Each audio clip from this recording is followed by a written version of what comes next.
The latest, if you will, lob from the loony left is the idea in this Heller argument that the constitutional right to bear arms applies to government entities, not to individuals. Think about that. Since when did the Bill of Rights relate to the rights of government? It relates to the rights of the individual. It's as plain as the nose in your face. Now,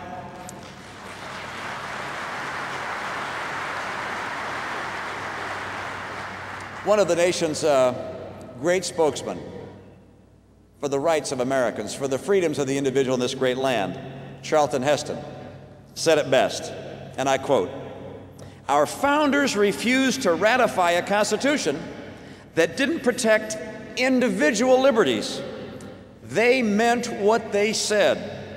The Second Amendment is about law-abiding private United States citizens, period." Boy, he got it right.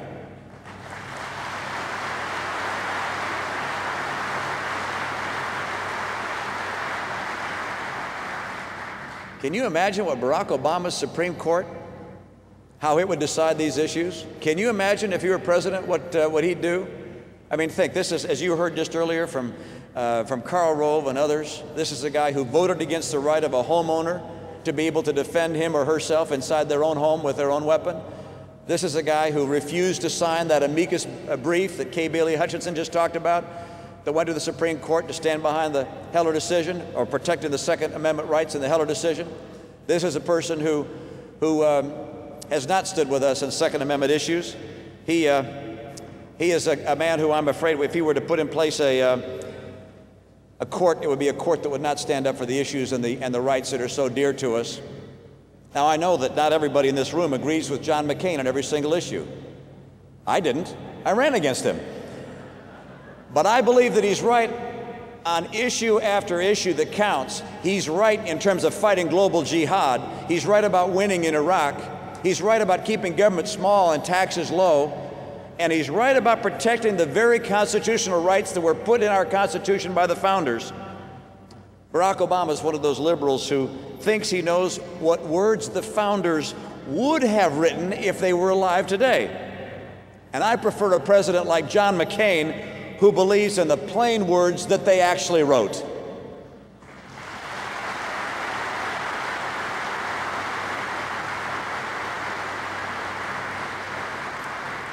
This is a big election. It's a big election. It's about big choices. Are we going to win or are we going to lose as we face the jihadists? We can have more jobs or instead more promises. We can have more freedom or more government. Are we going to have the rights guaranteed by our Constitution or utopian dreams thought up by liberals? Your voice is needed, and is needed loud and clear. I'm confident America is going to do the right thing. My confidence flows from the people I got to meet during my presidential campaign and people I've met throughout my life. Americans love America's freedoms, and they recognize and honor the sacrifice of those who fight for those freedoms. When I was at the Olympics, the greatest experience I had was with a guy named his name Derek Parra.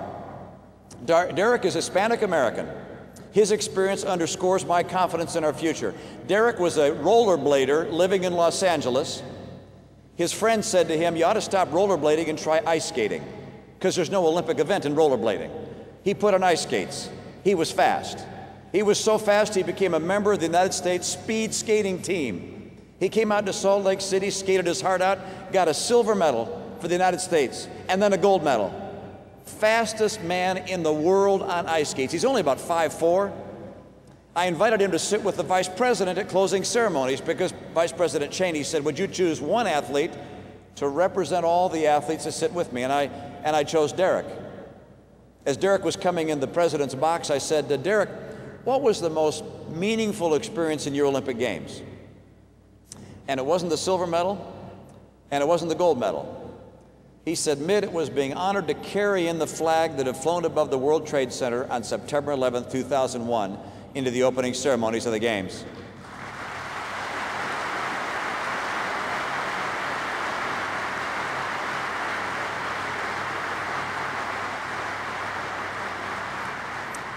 Derek was one of the 8 athletes chosen to carry in the flag. It's about 8 feet by 12. It's badly torn and burned, as you can imagine. And he said, we expected when the announcer told the audience that this flag was coming into the arena, that the whole stadium would burst into cheers. But he said it was total silence, complete reverence.